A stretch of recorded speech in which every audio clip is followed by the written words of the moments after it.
We're going to bring it back to systemic change today. When we talk about systemic change, I think we tend to think on a national or even global scale, like what policies need to be implemented, what international agreements can be made, who holds the power to make those changes.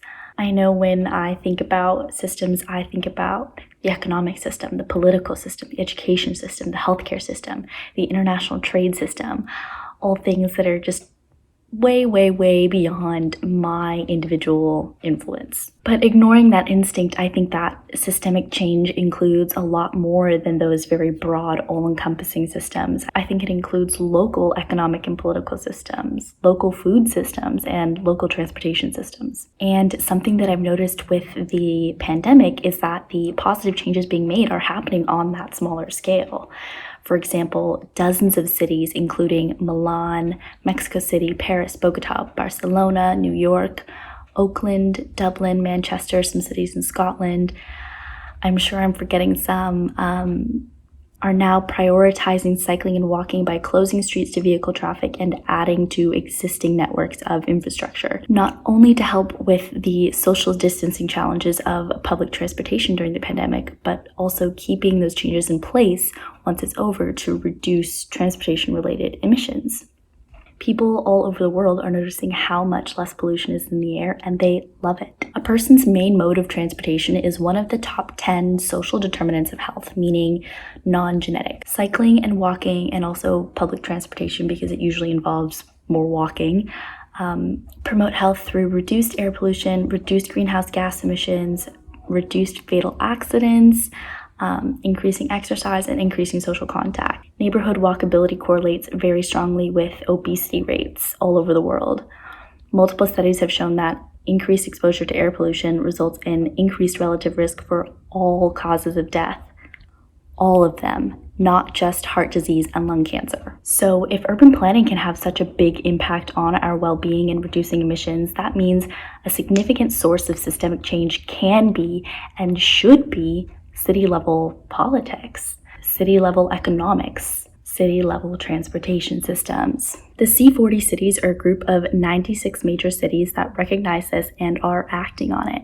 They represent 25% of global GDP and 1 in 12 people worldwide. Recently, 36 mayors in the C40, who represent 700 million people around the world, have called for transformative change of economic and energy systems in the wake of the COVID-19 crisis. The statement says, quote, "It is clear that the harm caused by COVID-19 has not been equitable. The most vulnerable and the most disadvantaged are being hurt the most by both the health and economic impacts of COVID-19. This is a clear recognition of the interrelatedness of social justice with environmental issues." They also say, quote, "We as leaders of major cities across the globe are clear that our ambition should not be a return to normal. Our goal is to build a better, more sustainable, more resilient, and fairer society out of the recovery from the COVID-19 crisis." I would highly encourage you all to look up whether your nearest major city is part of the C40, and if they aren't, start a local push to get them on board. I think it's probably a lot easier to get the attention of your mayor or your city council representative than national office holders. Also, regardless of the size of your city, tell your local representatives what kind of changes you would like to see in your community to build back better. There are 5 things that I want to suggest to my city council. First, ban single-use plastics. Because of the pandemic, there's been a lot more takeout happening and reusable bags aren't allowed in supermarkets. But once the immediate threat to public health has been dealt with, I would like to make up for it by rapidly phasing out single-use plastics.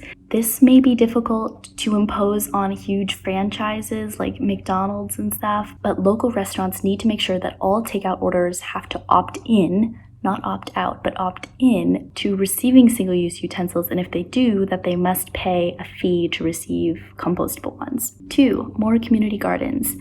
The pandemic has shown us how fragile our food systems are and the disproportionate impact on marginalized communities.